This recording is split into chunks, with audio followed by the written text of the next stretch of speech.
तो देश के हर तबके तक पहुंच रखने वाली एलआईसी की सफलता की कहानी बाकी कंपनियों से क्यों अलग है, इसकी स्थापना से लेकर आईपीओ तक के सफर की कहानी पर देखते हैं ये खास रिपोर्ट। जहां जिंदगी है वहां एलआईसी है। जिंदगी के साथ भी, जिंदगी के बाद भी।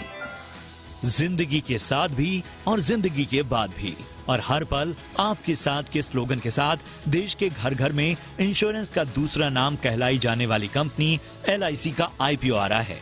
अच्छी बात यह है कि एलआईसी के पॉलिसी होल्डर अब इससे शेयर होल्डर बन पाएंगे।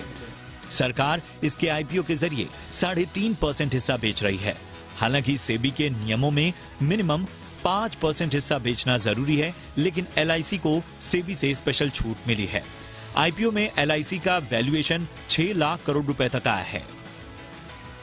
Life insurance is highly under-penetrated segment with a long growth runway in India, and LIC is an undisputed market leader with 60% market share, stands to benefit the most.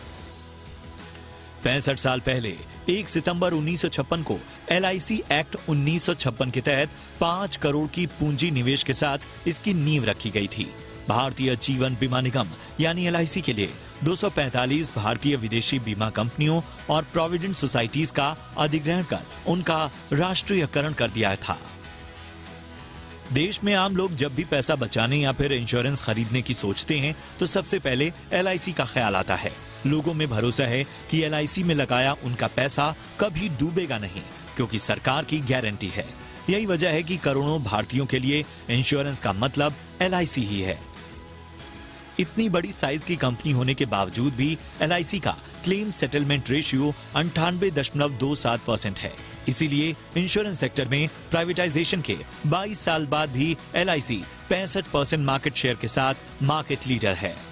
Nationalization happened in 1956. LIC probably struggled in the first few decades. I call this phase LIC 1.0. LIC adapted to the competition and held on to more than normal market share not seen elsewhere in the globe. So I call this phase LIC 2.0.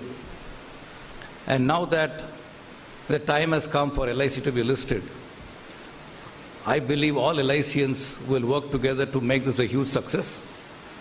And from now on, we will call it LIC 3.0. 30 crore policy holders वाली LIC की सबसे बड़ी शक्ति है उसके 13.5 lakh agents जो देश के कोने कोने में मौजूद हैं। एलआईसी के व्यावसायिक प्रीमियम का 96% हिस्सा एजेंट्स के जरिए आता है। डिजिटल मार्केटिंग और डायरेक्ट सेल्स का एलआईसी के कुल कारोबार में 1% से भी कम हिस्सा है। कोरोना में लॉकडाउन की वजह से एजेंट से जुड़ा कारोबार कुछ प्रभावित हुआ, मगर बदलते वक्त की जरूरत को देखते हुए एलआईसी ने पहली बार फरवरी 2022 में ऑनलाइन एग्रीगेटर पॉलिसी बाजार के साथ करार किया। 1.25 लाख कर्मचारियों वाली एलआईसी के देश भर में 2048 ब्रांच ऑफिस हैं। एलआईसी सिर्फ एक इंश्योरेंस कंपनी ही नहीं बल्कि एक बड़ा फाइनेंशियल संगठन भी है। देश विदेश में एलआईसी की कई सब्सिडरी कंपनियां हैं। LIC pension fund, LIC card service limited, IDBI bank, LIC Nepal, LIC Lanka, LIC Singapore इसकी प्रमुख सब्सिडरीज हैं। एलआईसी के विशाल साइज का अंदाजा इसी से लगाया जा सकता है कि कंपनी की asset under management 37 lakh crore रुपए की है, जिसमें 10 लाख करोड़ का निवेश इक्विटी मार्केट में है। एलआईसी हर मुश्किल में फंसे सरकारी इशू को पार लगाने वाली संस्था है।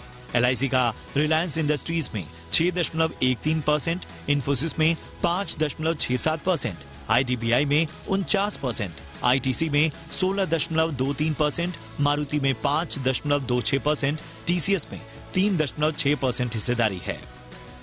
वित्त मंत्री निर्मला सीतारमण ने 2021 के बजट में एलआईसी के आईपीओ का ऐलान किया था और आईपीओ का मकसद विनिवेश के जरिए पैसा जुटाने के साथ एलआईसी जैसी दिग्गज सरकारी वित्तीय संस्थान की तरक्की का लाभ आम लोगों के साथ साझा करना था। अनुराग शाह, जी मीडिया, मुंबई। आप और मैं आईपीओ के साथ भी और आईपीओ के बाद भी, लेकिन आईपीओ किसका? एलआईसी का।